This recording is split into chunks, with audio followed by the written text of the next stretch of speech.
خواہشات ابھی باقی. انسان مانگتا جائے گا. اب جب اس کی خواہشات ختم ہو جائیں گی اب باقی کچھ نہیں بچا. ان اللہ لیذکرہ کذا و کذا. اب اس نے جو کچھ مانگا تھا اللہ رب العالمین اسے یاد کرائیں گے, اس کے سامنے دہرائیں گے کہ ہاں یہ تم نے مانگا تھا. حتی انقطعت بہ الامانی. اللہ رب العالمین یاد دلائیں گے کہ اب اور کچھ ہے لیکن اس کی خواہشات ختم ہو چکی ہوں گی, سب کچھ مانگ لیا. اب یہاں ذرا توجہ کرنا, اللہ رب العالمین کیا ارشاد فرمائیں. قال اللہ ذالک لک ومثلہ معہ. ذالک لک ومثلہ معہ. بخاری کے الفاظ ہیں.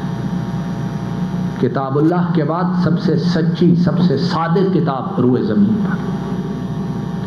اللہ فرمائیں گے میرے بندے جو کچھ تو نے مانگا اور تو نے اتنا مانگا کہ تیری تمام خواہشات ختم ہو چکی, میں تجھے وہ عطا کرتا ہوں اور اس جیسا دگنا عطا کرتا ہوں.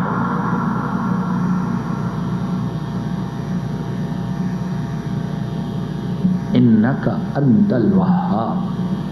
اللہ عطا کرنے والی ذات صرف تیری ہی ہے, اور صرف وہ ذات تیری ہی کیوں نہ ہو کہ لکا ذالک لکا ومثلہ معہ. جو کچھ مانگا وہ بھی اور اس جیسا دگنا ہم تجھے عطا فرمائیں.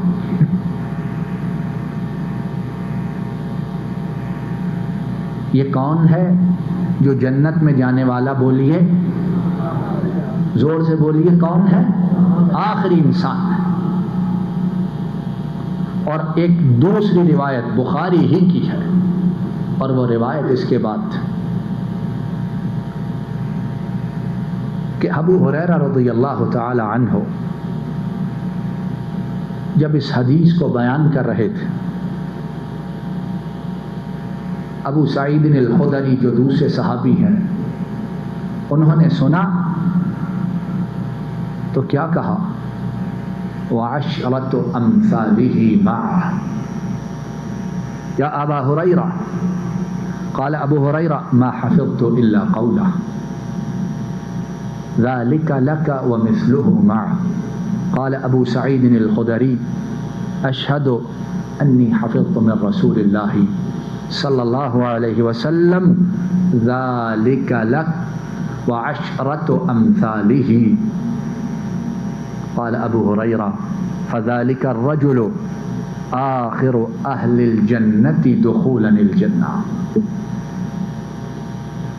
ابو سعید الخدری انہوں نے جب حضرت ابو ہریرہ سے یہ سنا تو کہنے لگے ابو ہریرہ آپ تو کہتے ہیں کہ نبی کریم صلی اللہ علیہ وسلم نے فرمایا کہ جائے گا جنت میں جو کچھ مانگے گا وہ بھی ملے گا اور اس کے ساتھ اس جیسا ملے گا, لیکن میں نے محمد رسول اللہ صلی اللہ علیہ وسلم سے سنا جو کچھ وہ مانگے گا اللہ اسے اس جیسا 10 گنا زیادہ عطا فرمائے گا.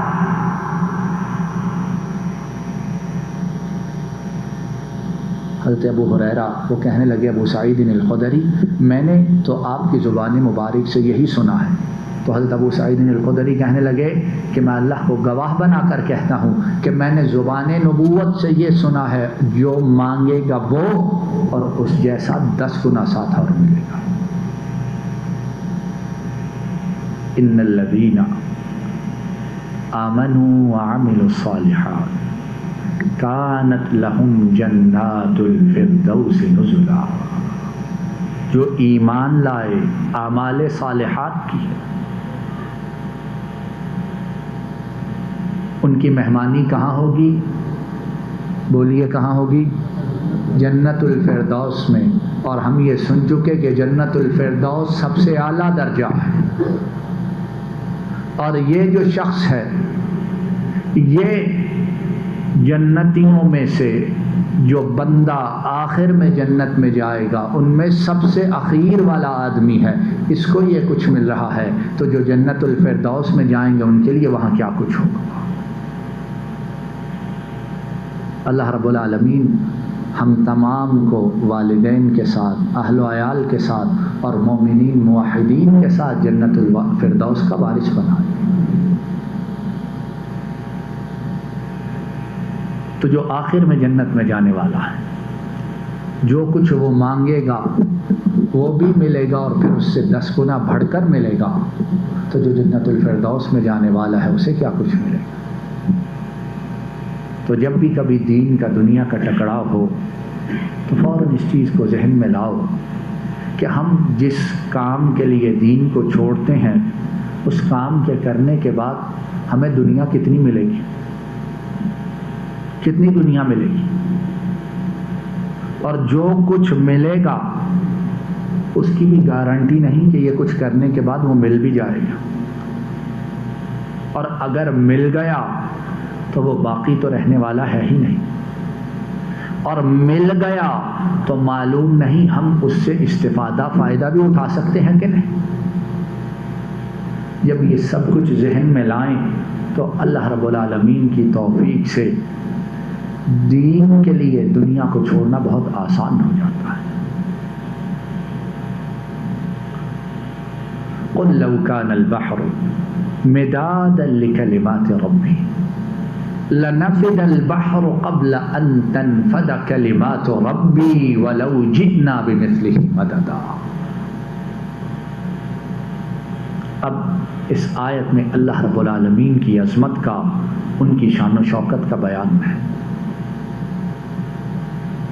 پیغمبر انہیں بتلا دیجئے کہ اگر سمندر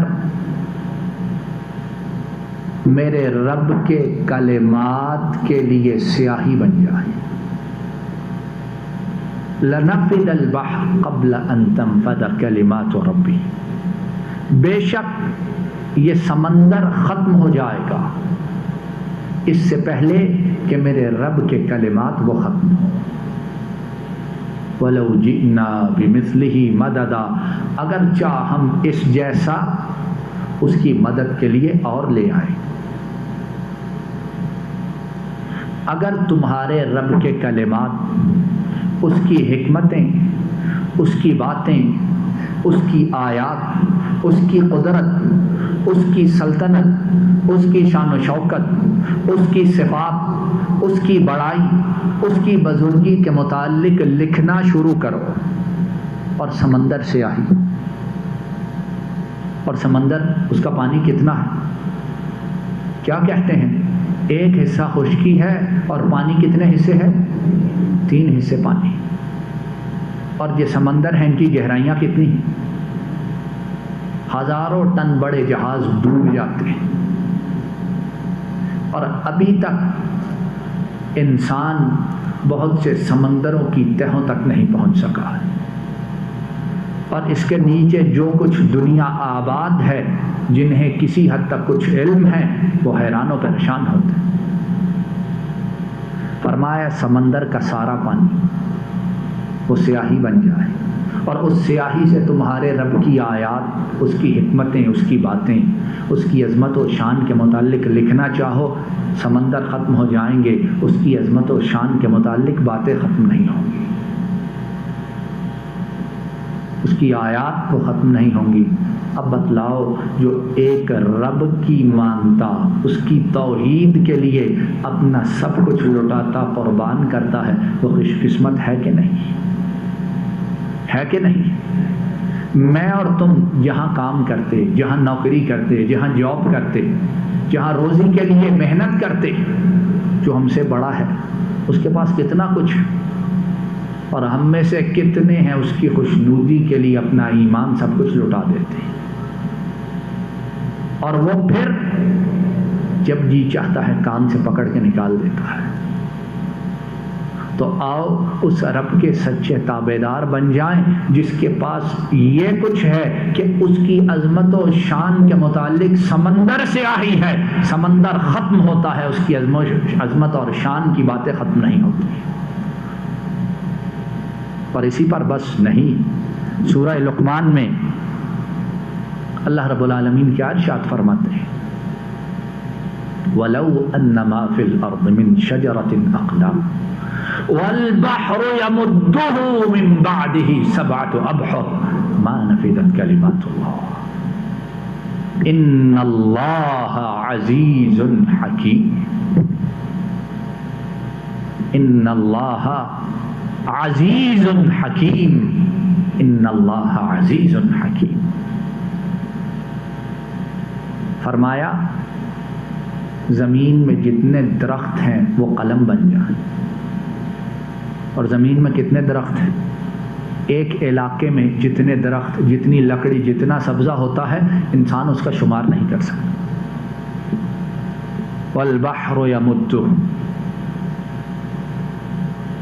اور سمندر جتنے ہیں ان کا پانی سیاہی بن جائے تو اللہ کی جو باتیں ہیں وہ ختم ہو جائیں، حکمتیں ختم ہو جائیں، اس کی آیات، اس کی نشانیاں، اس کی عظمت کی باتیں ختم ہو جائیں۔ والبحر یمدہ من بعدہ سبعۃ ابحر، سمندر ایک نہیں، قلم، سارے درخت وہ قلم بن جائیں، سمندر سیاہی بن جائے، اور اس سمندر کی مدد کے لیے ویسے ہی 7 سمندر اور لے آؤ، ما نفدت کلمات اللہ، اللہ کی باتیں ختم نہیں ہوں گی۔ اب میرے بھائیوں بتاؤ، ہم جو دنیا والوں کو دعوت دیتے ہیں کہ اس رب کے سوا کسی اور کی پوجا عبادت نہیں، کیا ہم غلطی کرتے ہیں؟ اس رب کے سوا کسی اور کے سامنے سجدہ نہیں، ہم غلطی کرتے ہیں؟ اس رب کے سوا کسی اور سے فریاد اور دعا نہیں، ہم غلطی کرتے ہیں؟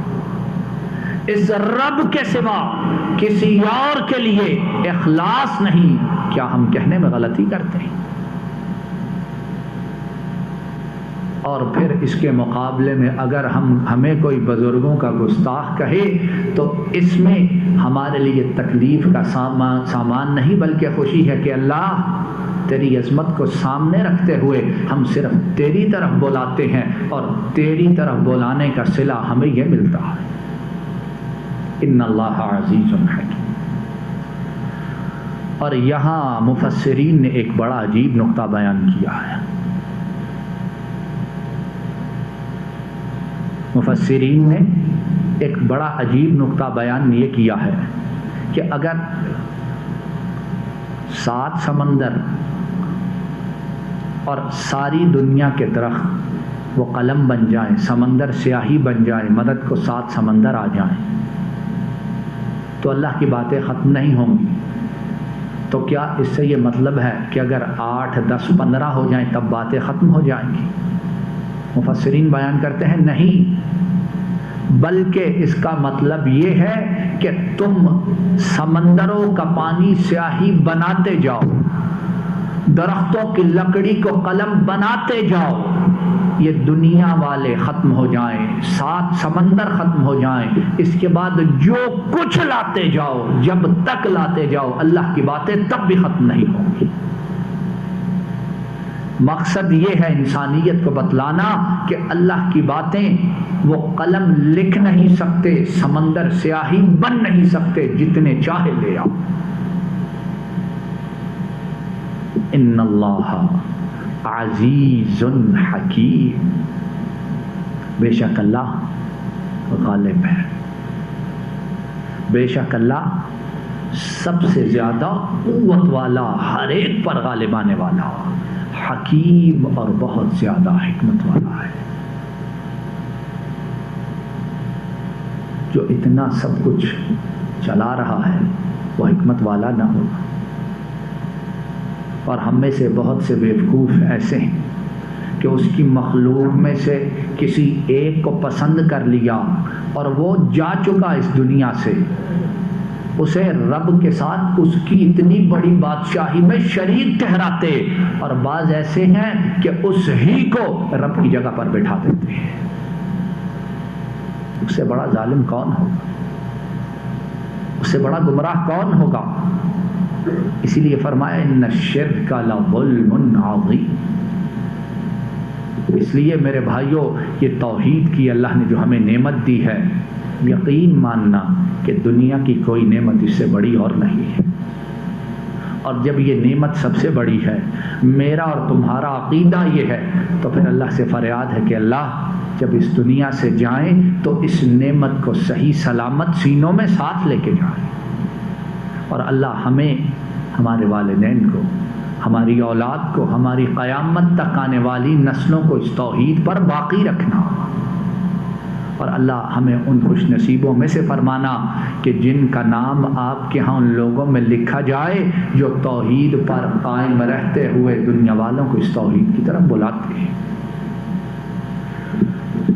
یا ذا الجلال والاکرام، آپ کی توفیق اور عنایت سے جو بات کہی سنی اسے قبول فرما لیجیے، یا اکرم الاکرمین، یا ارحم الراحمین، یا ذا الجلال والاکرام، جو بات کہی سنی اسے قبول فرما لیجیے۔ اللہ جو بات کہی سنی ہے اسے قبول فرما لیجیے۔ مولا کریم کہنے سننے میں جو غلط ہے اس کو معاف فرما دیجیے۔ اللہ کہنے سننے میں جو غلط ہے اس کو معاف فرما دیجیے۔ اللہ کہنے سننے میں جو غلط ہے اس کو معاف فرما دیجیے۔ صحیح بات پر اخلاص کے ساتھ عمل کرنے کی توفیق عطا فرمائیے۔ ربنا ظلمنا انفسنا وان لم تغفر لنا وترحمنا لنكونن من الخاسرين۔ اللهم انك عفو تحب العفو فاعف عنا۔ اللهم انا نعوذ بك من جهد البلاء ودرك الشقاء وسوء القضاء وشماتة الاعداء۔ اللهم احسن عاقبتنا في الامور كلها واجرنا من خزي الدنيا وعذاب الاخرة۔ اللهم اصلح لنا ديننا الذي هو عصمة امرنا، واصلح لنا دنيانا التي فيها معاشنا، واصلح لنا آخرتنا التي فيها معادنا، واجعل الحياة زيادة لنا من كل خير، واجعل الموت راحة لنا من كل شر۔ ذا الجلال والاکرام، ہمارے والدین گرامی پر اپنی بے شمار لاتعداد رحمتوں کو نازل فرمائیے۔ اللہ ان کی تمام بیماریوں، پریشانیوں، تکلیفوں کو دور فرما دیجیے۔ مولا کریم ان کی تمام بیماریوں، پریشانیوں، تکلیفوں کو دور فرما دیجیے۔ اللہ ان کی تمام بیماریوں، پریشانیوں، تکلیفوں کو دور فرما دیجیے۔ رب ارحمہما کما ربیانی صغیرا، رب ارحمہما کما ربیانی صغیرا، رب ارحمہما کما ربیانی صغیرا۔ مولا کریم بقیہ زندگی انہیں ایمان، صحت، عافیت، اطمینان، سکون، استغنا، تونگری کے ساتھ گزارنے کی توفیق عطا فرمائیے۔ یا اکرم الاکرمین، جن کے والدین فوت ہو چکے ان کے گناہوں کو معاف فرما دیجیے، درجات کو بلند فرما دیجیے، قبروں کو جنت کی باغیچیاں بنا دیجیے، اور پسماندگان کو ان کے لیے صدقہ جاریہ بنا دیجیے۔ مولا کریم ہم پر، ہمارے اہل و عیال پر نظر کرم فرمائیے۔ اللہ ہم پر، ہمارے بیوی بچوں پر اپنی رحمتوں کو نازل فرمائیے۔ اللہ ہم پر، ہمارے بیوی بچوں پر اپنی رحمتوں کو نازل فرمائیے۔ یا اکرم الاکرمین، یا ارحم الراحمین، یا ذا الجلال والاکرام، ہمارے بیوی بچوں کی تمام بیماریوں، پریشانیوں، تکلیفوں کو دور فرما دیجیے۔ اللہ ہمارے بیوی بچوں کی تمام بیماریوں، پریشانیوں، تکلیفوں کو دور فرما دیجیے۔ مولا کریم ہمارے بیوی بچوں کی تمام بیماریوں، پریشانیوں، تکلیفوں کو دور فرما دیجیے۔ مولا کریم ہم فقیر ہیں، آپ عطا فرمانے والے ہیں۔ اللہ ہم مانگنے والے ہیں، آپ وہاب ہیں۔ اللہ ہم آپ کے مانگنے والے اور آپ بے نیاز ہیں۔ ذا الجلال والاکرام ہم فقیروں کو اپنے خزانے سے مرتے دم تک رزق فراخ، رزق حلال، رزق سہل و میسر عطا فرمائیے۔ اللہ مرتے دم تک اپنے پاس سے رزق فراخ، رزق حلال، رزق سہل و میسر عطا فرمائیے۔ مولا کریم آخری لمحات تک اپنے خزانوں سے رزق فراخ، رزق حلال، رزق سہل و میسر عطا فرمائیے۔ مولا کریم مرتے دم تک صرف اپنا محتاج بنائے رکھنا، ساری کائنات سے مکمل بے نیاز رکھنا۔ ذا الجلال والاکرام ہمارا خاتمہ بالایمان فرمانا، خاتمہ بالاسلام فرمانا، قرآن و سنت پر ہمارا خاتمہ فرمانا، بری موت سے، اچانک موت سے ہمیشہ محفوظ فرمانا۔ اللہ بری موت سے، اچانک موت سے اپنی حفاظت میں رکھنا۔ اللہ بری موت سے، اچانک موت سے ہمیشہ بچا کے رکھنا۔ مولا کریم قیامت کے روز نبی کریم صلی اللہ علیہ وسلم کے حوض کوثر سے پانی نصیب فرمانا، آپ کی صحبت عطا فرمانا، اپنے عرش کا سایہ عطا فرمانا۔ یا ذا الجلال والاکرام قبر حشر کی تمام منزلوں کو آسان بنا دینا۔ مولا کریم کائنات کے تمام مسلمانوں کی مدد فرمائیے، جو مظلوم ہیں آپ ان کے حامی ناصر والی بن جائیے، جو مسلمانوں پر ظلم و ستم کرتے ہیں انہیں تباہ و برباد فرمائیے۔ اللهم اجعل هذا البلد آمنا مطمئنا وسائر بلاد المسلمين. ربنا آتنا في الدنيا حسنة وفي الآخرة حسنة وقنا عذاب النار. بسم الله الرحمن الرحيم. الف لام میم. اللہ لا الہ الا هو الحی القیوم. وصلی اللہ تعالی علی نبینا محمد وعلى آلہ واصحابہ واہل بیتہ واتباعہ الی یوم الدین. آمین یا رب العالمین.